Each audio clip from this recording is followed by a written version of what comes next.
Papa mummy के लिए best gift कारवा मिनी।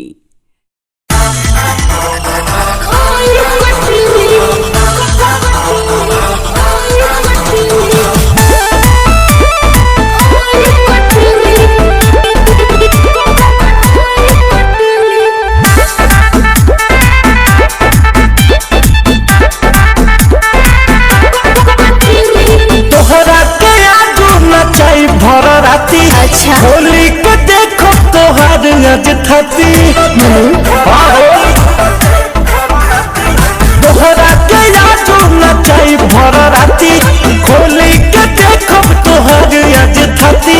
ले लो 2000 ना गरम करो पारा कि नमरी नवा 10-5 के होई कटली नचनिया रोजे दूरी ला चौकी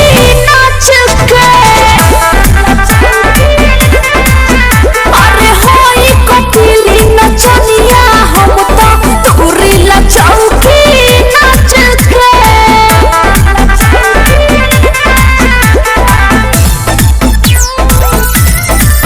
ला चौकी नाच के ला चौकी सतगुन जहदी तबूती मर कहरी लहंगा उठा के फिर भागे के परी। अरे इतना मजा लगा तुम जाने ढीडम से करो काठी ठाई होने लागल समियाना बैठो न जाई बची नए बाची बचावला से तोहर कितनो जवनिया सच के ठीक है बा देख ले होई कटली नचनिया रोजे दूरी ला चौकी नाच के अरे होई कटली नचनिया हम तो दूरी ला चौकी नाच के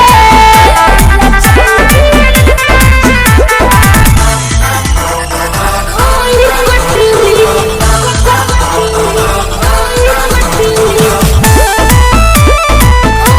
कटली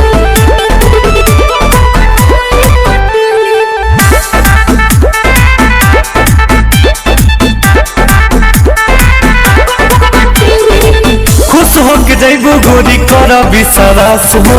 बहिना में आजा कहे रितेश परकाश हो। अरे नहीं जरूरत अरे ऐस करोगे बेबी हमारा पे देखी बाबू बनता रहे हो हम होई नचनिया न होई तोहर में हो हम समझो न फील जानी तुरंत दिल सुन बड़ुए नया बही काच के हम का करी होई कटली नचनिया रोजे दूरी ला चौकी नाच के ए बाबू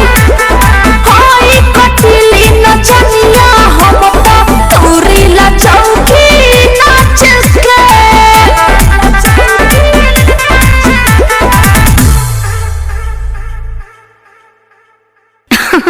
अरे पूरा इंडिया हिली बाबू खाली तू देखत जा।